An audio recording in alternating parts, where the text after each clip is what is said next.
Lights, camera, Rolling and action.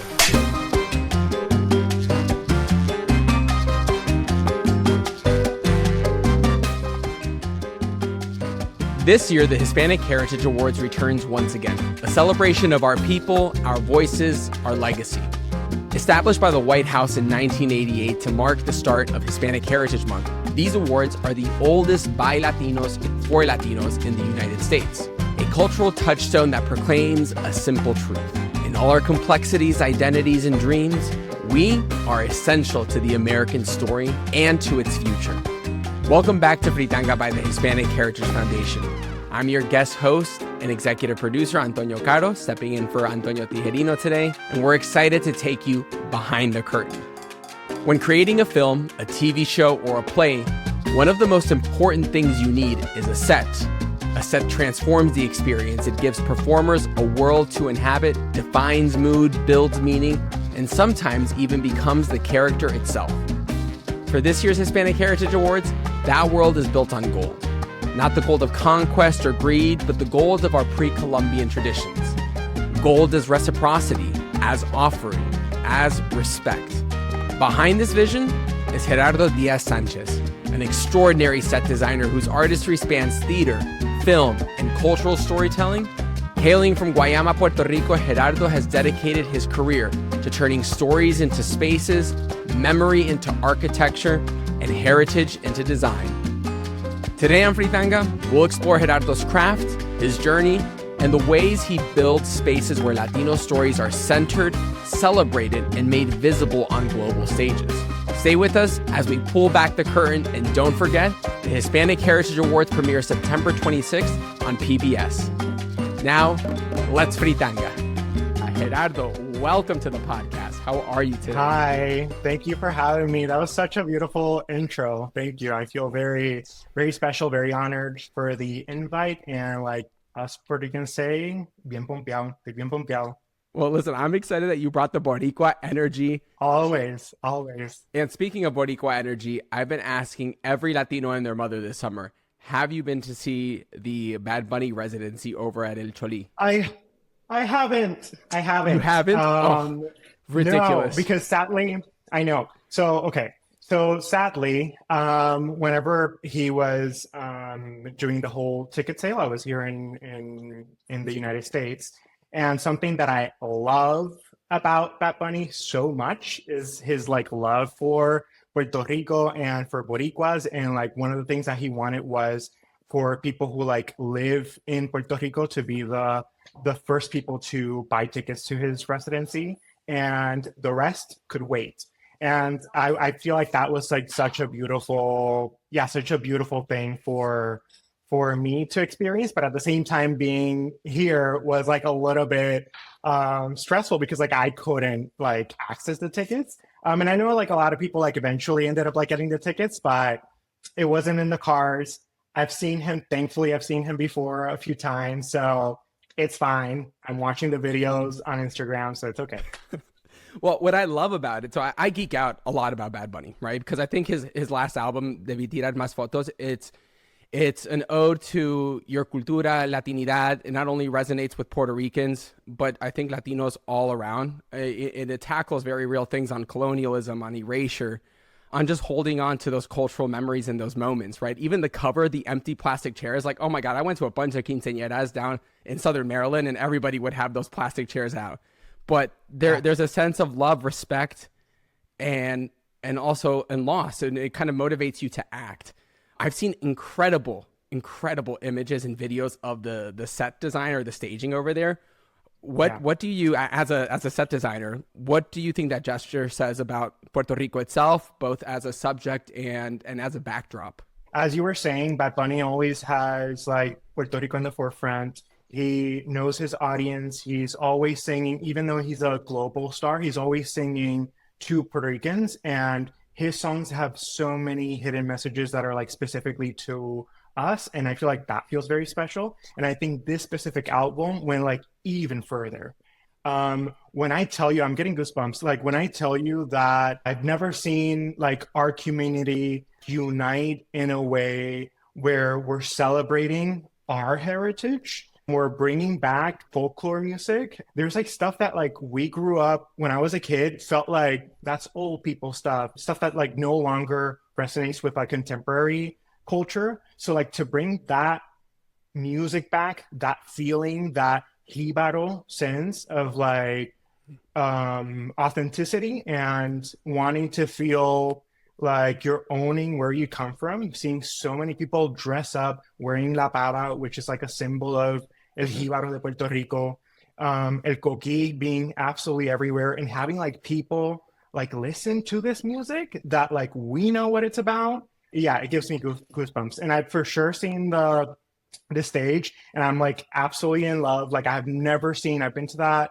venue before, and I have never seen anything like it. He literally built, or had people, obviously a team, built a mountain inside of El Choliseo, which is the venue where he did it. And essentially, this is in San Juan. So he's bringing El Campo, he's bringing the rural area where he came from, where he grew up, into this space. And another portion of like the set was like a specific casita that is like very typical, built in cement, hormigón blocks, that it's like very typical to Puerto Rico. You can see like the details of it. It was such a beautiful work. Like I was like very impressed, and it felt authentic to me. And I hope like, yeah, it felt authentic to like everyone else who like went and experienced that for sure. Hoping one day you will do the next set design for Bad Bunny, throwing the wishes out there into the ether. But I often like to say that creatives play one of the most significant roles in society. We are the stewards of culture, tradition, and ancestral stories, caring for the wisdom of the past. But we're also responsible for holding up a mirror to humanity, exploring the human condition and challenging the norms that confine us. Through our work, we highlight our collective faults, celebrate our shared joys, and speak truth in the face of injustice. With that said, Gerardo, much of your work lives at the intersection of the Latina experience, specifically the Puerto Rican experience, bodily agency, and exploring the complexities of identity. So when you think about your own journey, both as an artist and as a proud Puerto Riqueño, what has shaped your voice as a set designer most deeply? Culture, for sure. I think like it sounds like so basic, but culture and queerness and being queer in my culture is like so specific to my experience. So it feels like the things that I've lived through and the things that have made me become who I am today, it's like it's inevitable for that to influence your work. And I took a deep dive into your Instagram, into a lot of your background and experience. And oh my gosh, I just want to say that that is so palpable, seeing your culture and your background and coming into every iteration of a set that you've designed. So we'll get into the nitty gritty a little later, but I want to talk about, you know, one of the things that is most immediate right now, which I know has everybody stressing because we're under deadline. For the audience that's listening, where this is being recorded at the end of August, episode's going to be released in September. So by the time it's released, we've already done the live show. So the recorded show on PBS will be released at the end of the month, September 26th. But you're basically hearing from two stressed Latinos that are getting ready for the Hispanic Heritage Awards, one of the largest. Yes, we are. One of the largest stages for Latinos by Latinos. So I want to take a step back because I know this is not your first rodeo with HHAs. Can you recall when you were first invited to design the set, and what did that moment mean to you, both personally and professionally? So this is my second year designing for the Hispanic Heritage Awards. So I was contacted last year, maybe around like March or April. It was like around like 6 months like before the show was going to go up. And I was contacted by our producers. Shout out to Ambrose and Connor. They're incredible. And I met them, and it just felt like, I don't know how to explain this, but like it just feels like one of those moments that you've been like waiting for. I just felt like overjoyed. I felt like overjoyed, very honored. And it just felt like a milestone, both personally and professionally. we were at the Kennedy Center back then last year. So there's also like a venue that was like very reviewed and like everyone wants to design in DC. So it just felt like an incredible opportunity. And I'm so very grateful, and also very grateful that I was called back to design an award show that celebrates Hispanic excellence, which I think is a dream. I want to talk for a moment about this year's theme. So this year's theme is based on gold. Not the gold of greed or conquest, but the gold of reciprocity, offering, and ancestral respect. As a proud Colombiano, I can't help but think about how gold is understood in the Muisca tradition. The Muiscas are an indigenous group that lived right around the capital of Colombia, Bogota. Now, to them, gold was the sweat of the sun. It wasn't a symbol of riches, but a sacred material, a gift from the cosmos meant to be returned in gratitude. With that context in mind, how did you translate this year's theme of gold into something visual, something an audience can feel? The fact that we're at the Warner Theater this year, this is a neo-Renaissance architecture. It is very decadent. For those who haven't been, the proscenium, which is like the frame of the theater, is like very ornamental. It has like its own version of gold. So what way can we represent gold in our way? Because the theater itself is already like giving us the inspiration, but in what way can we like show on stage? Like, again, we're celebrating Hispanic and heritage and excellence in those fields. So how can we like make that sort of like connection? And one of the questions that helped me design like, or ground me like last year, was this is a celebration of like the union. There's like power in the union of all of our cultures coming together. So there's like a medley of like Hispanic and Latinos from all over the world. So like in this year, I was like, how can we like represent gold in like a unified way? And while I was doing my research, there's so many collections at the Metropolitan Museum and Museo del Oro. There's like so many collections that have golden artifacts and relics from indigenous communities and civilizations that came before us and were here first. So it just clicked. It just like made sense for us to celebrate, like you were saying, not only like the sacred ancestral part of it, but also they use gold also as a way to decorate themselves. Like a lot of these collections talked about like jewelry that they would wear. So there is meaning behind what they were doing with this metal. And having that represented on stage just felt like a beautiful way to honor our history and honor those people that came before us. So this will be out by then, so I can give spoilers. We have like a beautiful portal that I did so much research on los Taínos, Incas, Aztecas, pre-Columbian and Mesoamerican civilizations, and found so many like specific artifacts that each of our countries have. And so our stage is sort of like a merge. It's like a medley. It's like a collage of like all these patterns. So hopefully people go to the show and feel very, very inspired and feel like they're in the presence of our heritage. I love how you're letting the Warner's own neo-Renaissance gold be the room's voice, and then answering it on stage with our voice.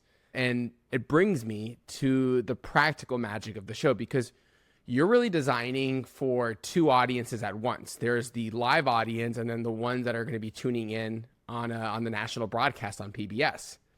What unique challenges come with designing for a stage that must work for both realities, or work in both realities? The intimacy of the room and the scale of television. When I think of like a live performance, I think of like a shared space. So I have to like think that the audience is connecting with the set immediately, because it's sort of like an immersive energy. So it sort of like feels like you're designing a set that the audience needs to connect immediately because they're sharing the space with the set. For TV, what's interesting is that there's specific shots. So it feels like you're painting a specific frame. So it feels like you're painting for like a specific, like the different shots. So I have to like communicate with our video and film a team on like, what are our ideal shots? Do we have like close-ups here? Do we have wide shots? Are we going to like look at the audience? So we have to like think about like different elements that are going to be framed and sort of like think of that as like a composition more than like as a whole. I feel like whenever you're designing theater, you have to like think 360 in a way. So like from every angle, if we're getting technical, sightlines, like everyone on the theater should be able to have the same experience. So everyone should be able to like see the action, see whatever's happening. For film and TV, we're deciding what the audience gets to see. And I guess like another thing that I can think of is that in terms of like texture and lights and the overall concepts, I think whenever we're working with like live events is more broad. It feels like broad gestures, bold gestures have more of an impact. And for TV and film, we get to close up. So we get like more specific on like certain details. So when designing a show like this, that it works for both, it has to work for an audience that is like receiving it live, but also the people that are watching it on PBS. It feels like I have to think about both things simultaneously. So it is a challenge, but it's a fun challenge for sure. I can't wait for the show to come out, but I want to take a moment now to go back to your roots, to the raíces over in Guayama, Puerto Rico. So I'm curious about, you know, your upbringing. What were those early influences that really brought you into the arts, into architecture? And who were really those role models that you had growing up? Can you take me back to the early days? Yeah, woof, de Guayama para el Mundo. I love Guayama so much. Guayama is a small hometown in Puerto Rico. It's in the south. It's like 40-minute drive from San Juan, straight down, or with like a lot of firsts, but geographically it's like down. Growing up in Guayama, there was like not as much access to theater and performance and acting and all these things as much as probably someone who grew up in San Juan. So I think that just influenced me in the way that because I had a lack of, it just felt like it ignited my imagination. Like I was just like a crafty kid. I was just like everywhere. If the teachers needed decorations for their classroom, I would be doing it. I would be painting their doors. I would be painting murals at my school. Would get like go too hard on like art projects that my classmates were like, dude, like you don't have to go that hard for like an A. So I feel like that's sort of like where it ignited and it started. I was like very lucky that my school was like very small, so it let me do those things, and I was seen as like, an artist, you know, like as like a crafty person. I took drawing classes when I was younger, but it never felt like a career. It never felt like something that I could do, something that people, unless you're like a friend of mine, probably don't know, is that I was in dance for like a really long time. So I, like on 7th grade, and again, this is like at a time where boys were not allowed to dance, or like it's not like as common. So like I had a teacher that was like the arts teacher, and we used to do like a school dance like once a year.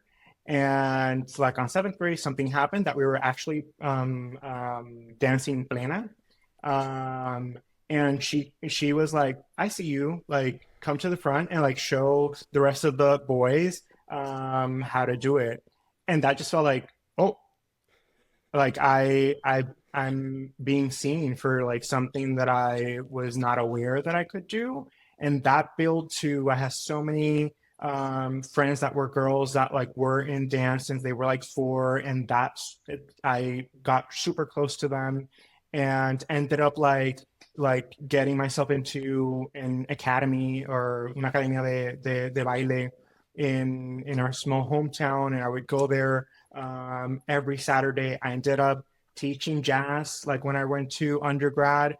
So, and I was always like in whatever acting thing that my school would do, I was there. So I feel like it started as like a performer, and I feel like my relationship to space specifically was more as like a dancer, as a performer. So I feel like I related to space and where I was as like a person who was using the space.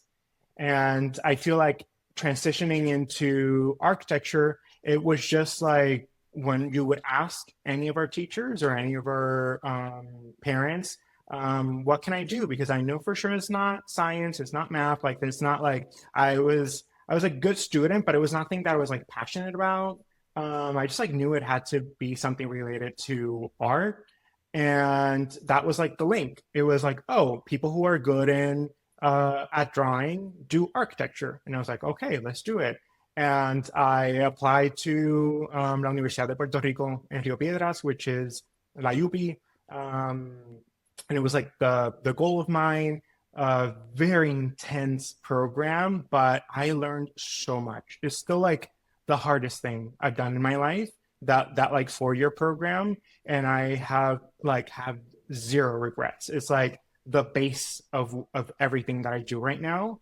And yeah, while I was there, something was missing because it was getting like more technical, and I feel like the artistry in me was sort of like missing something. And then I started going to all of the plays that the drama department would put up, and found out that you could actually design sets. I didn't even know that was a career. So I like make the link that, oh, you can design for performers. You can design for people who are performing. Duh, that makes so much sense. And then I did a minor in set design or like theater design program while I was finishing architecture. And then from then, when I was like about to finish, architecture was still like the thing. But I was like, I really love doing this, but I can't do this in Puerto Rico. I Googled this and I was like, okay, Geraldo, you're gonna apply to like the top schools in like America or whatever showed up on Google. And at that time, it was Yale, NYU, and Cal Arts. And I was like, I'm gonna apply to these. And if I do not get in, I will not change like all the hard work that I've been doing for architecture. I'm just gonna like do the master's in architecture, stay in Puerto Rico, do my thing. That's like what my life is gonna be. And then I applied, and to my surprise, because I genuinely went into those interviews thinking that I was not gonna get in, I got in. And yeah, and Yale said yes, and the rest is history.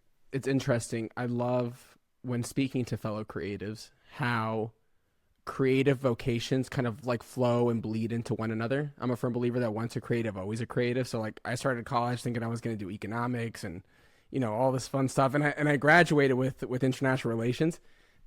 But because I sometimes I feel like it was because of pressures that from like parents that say, well, are you really going to be able to make a career out of this? Because I always loved painting. I loved design. I loved, all the bells and whistles.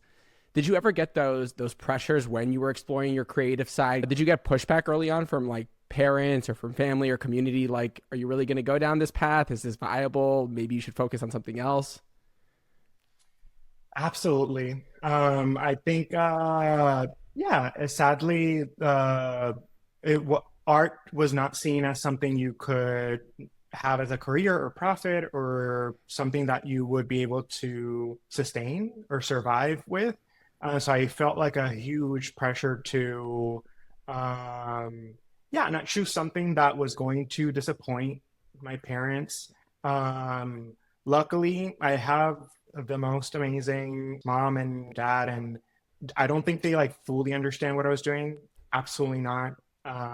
But they just like pushed me, and they were like, do what you need to do, because I feel like they trusted that like I had proved to them during school that I was someone that was a critical thinker and that I could make my own choices. And I always felt very independent. I always felt like I wanted to explore and go outside of Puerto Rico and explore different cultures and sort of like have a different view in life.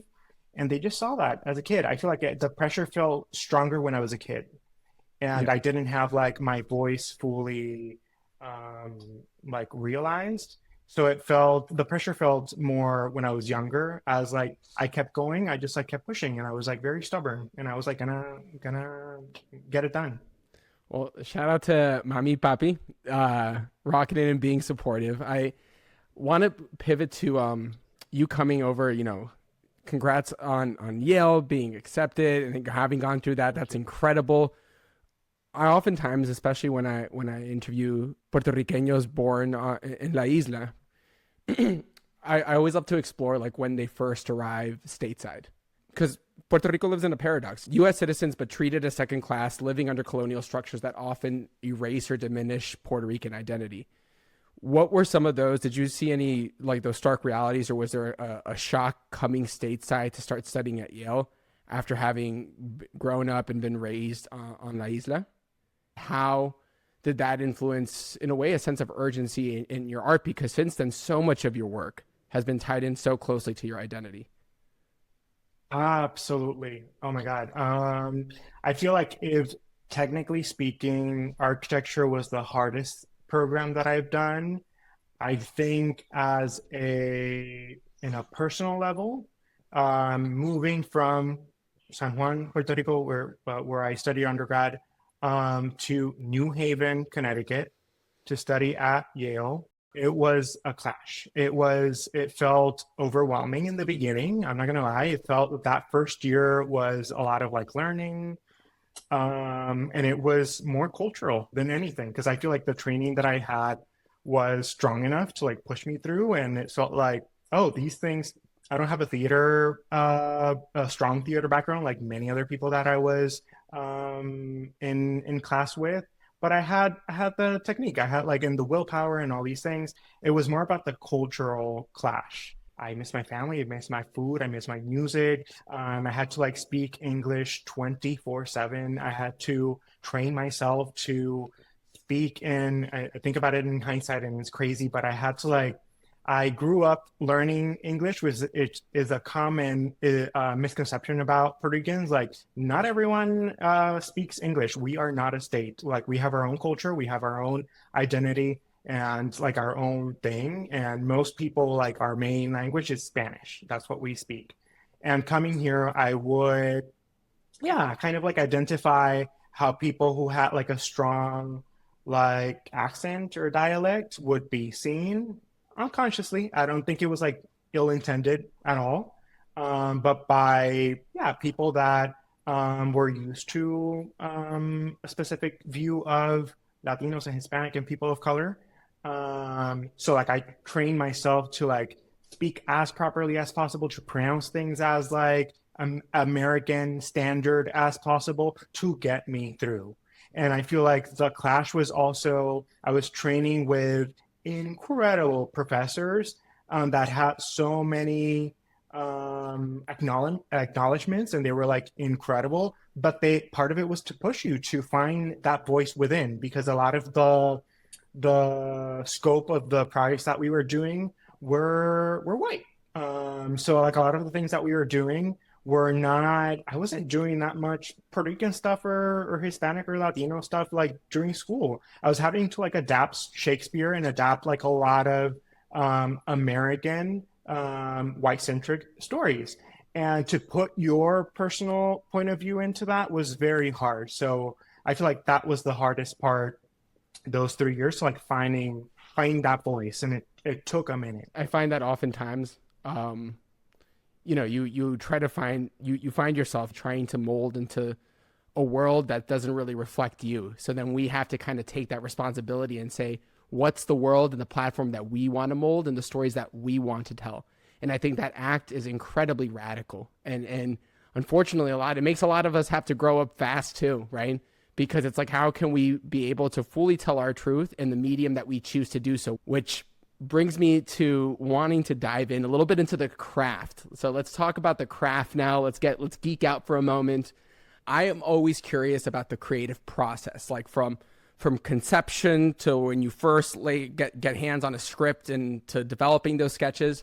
How do you work through the process of building these worlds? How does that process become more than technical? How does it become artivism, a way of speaking back, resisting erasure, and making cultural visible? So can you talk me through the process, and then maybe let's go into how it becomes a little bit more technical and a tool for artivism?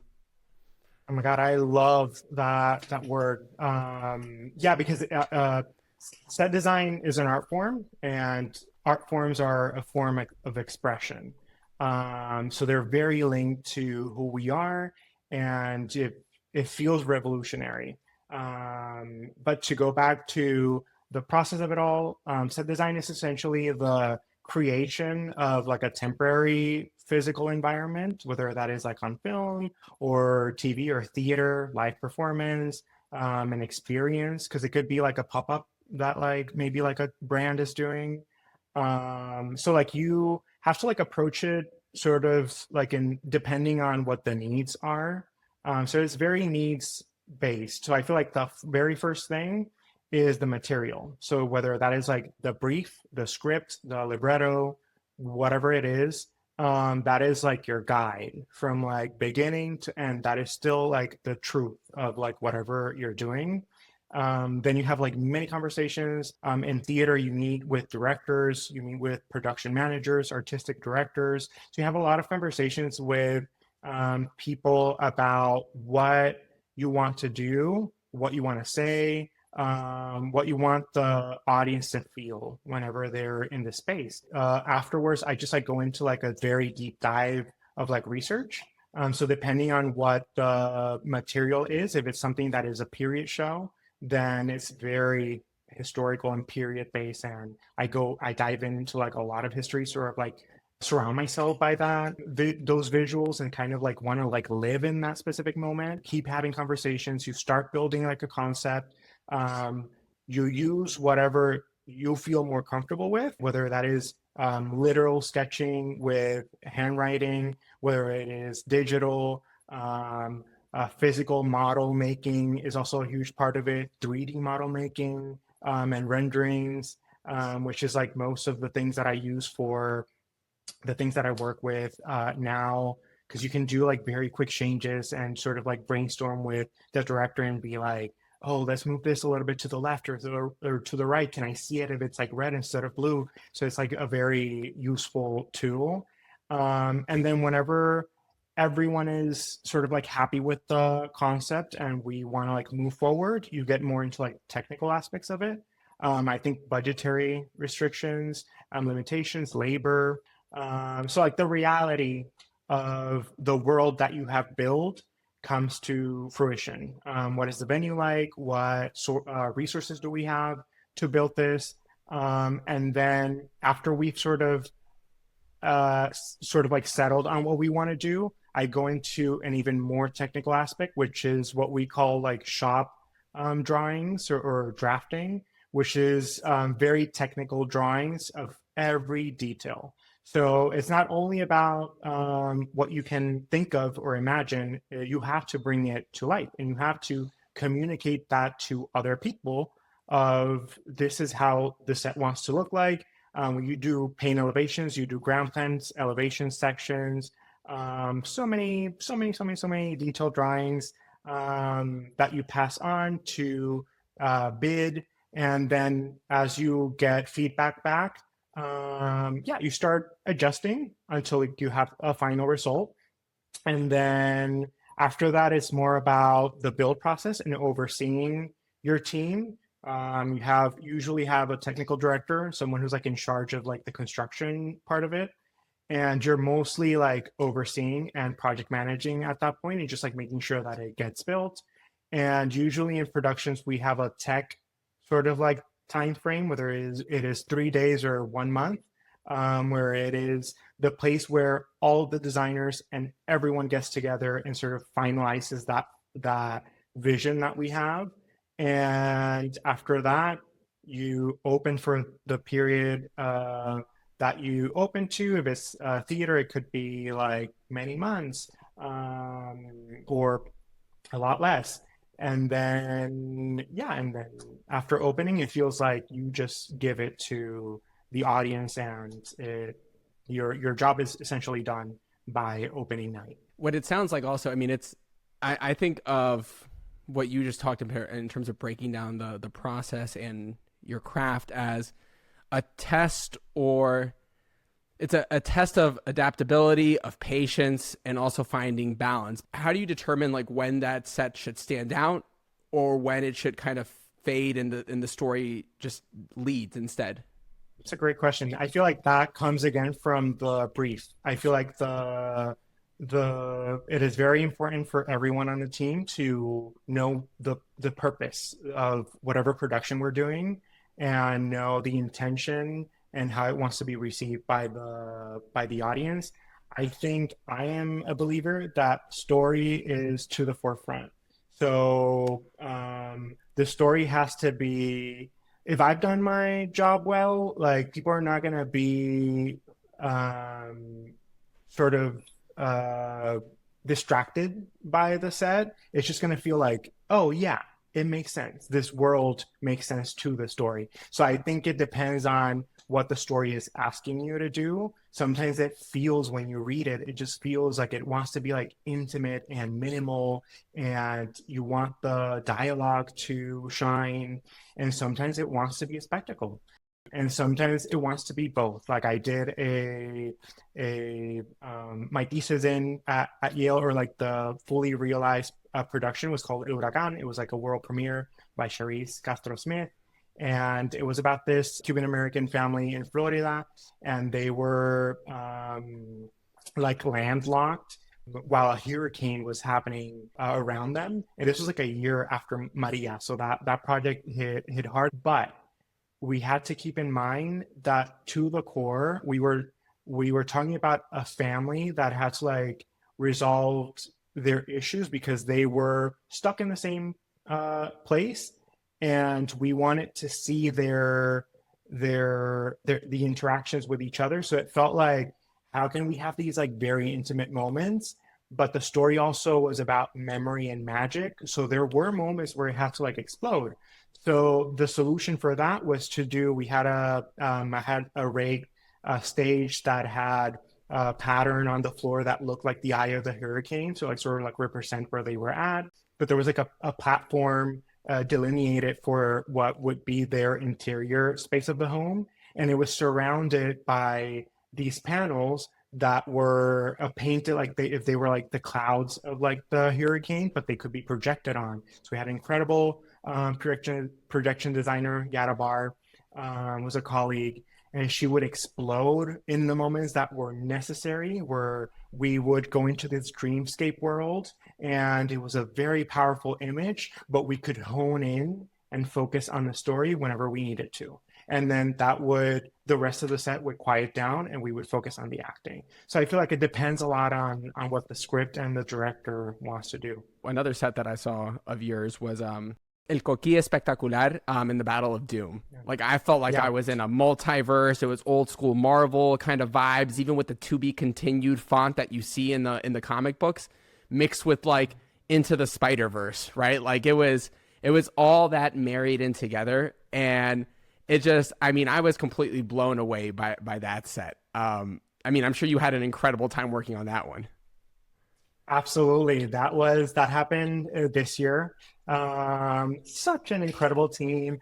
The playwright Matt Barbeau and Kinan Valdez was the director. It was a story that was fantastical, and it had a lot of spectacle in it, but to its core, it was political. It was talking about the gentrification that was happening in the 2010s in Sunset Boulevard, told through this main character that had this like alter ego that was El Coquí Espectacular, and he was a super fan of comic books, so that inspired the entire set. So what we did there was we wanted the reality of Brooklyn.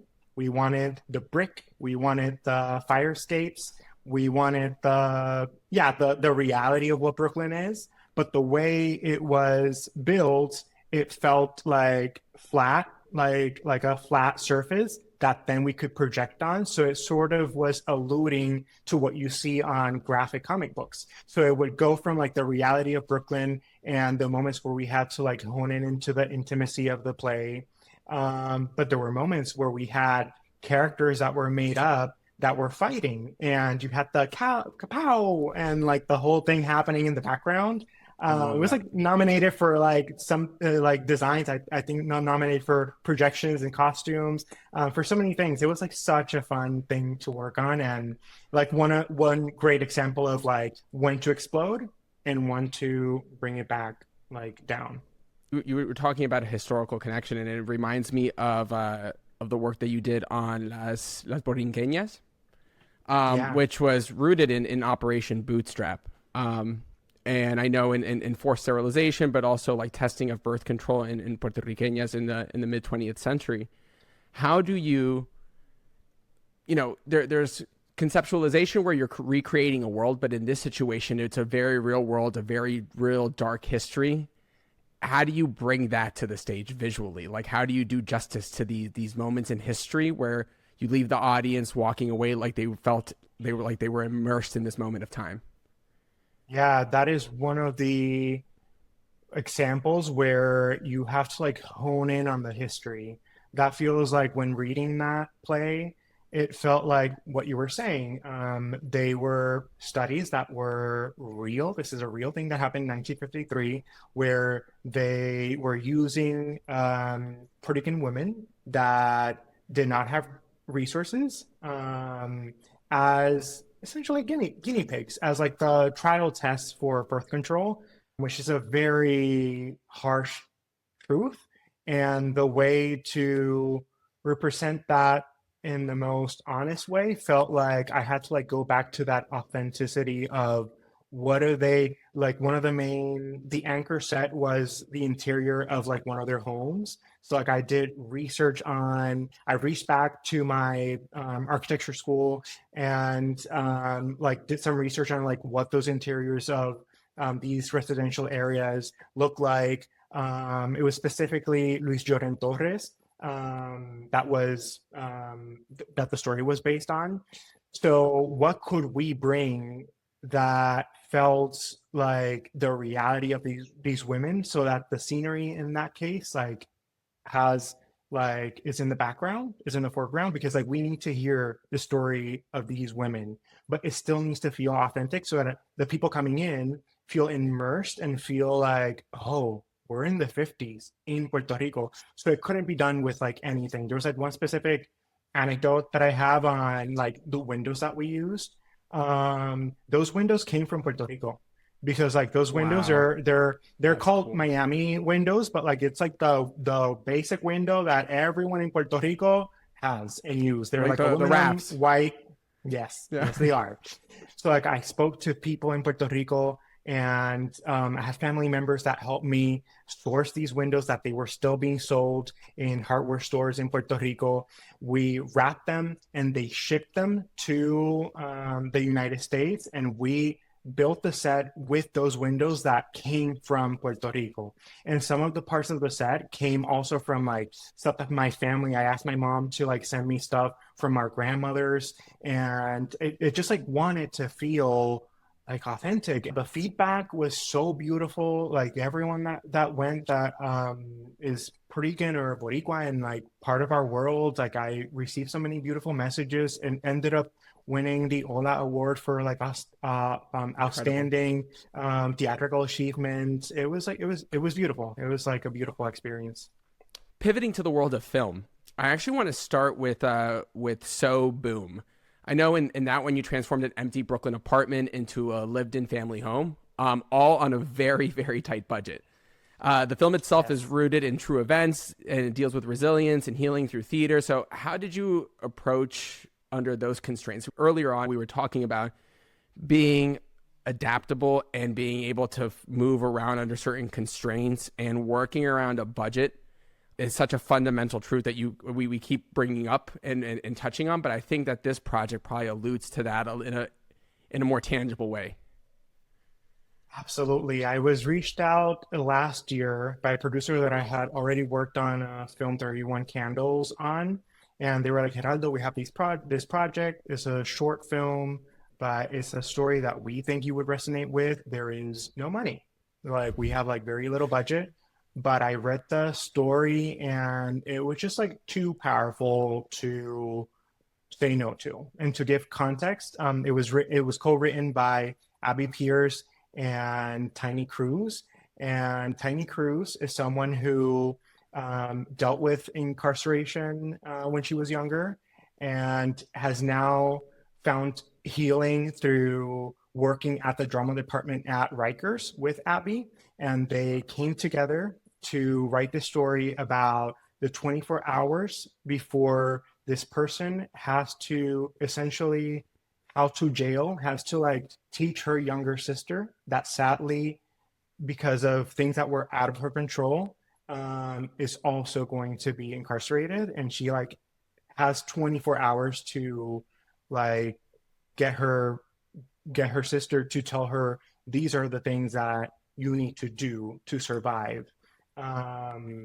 It was so powerful because Tiny like was one of the three leads.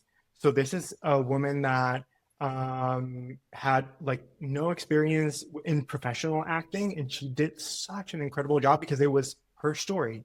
It was something that like she lived through, that she wrote, and we learned about like how do you do makeup when you're incarcerated, what things do you use to cook. It felt like a story that like has so much potential and felt like very personal because it was also a family that had Hispanic history.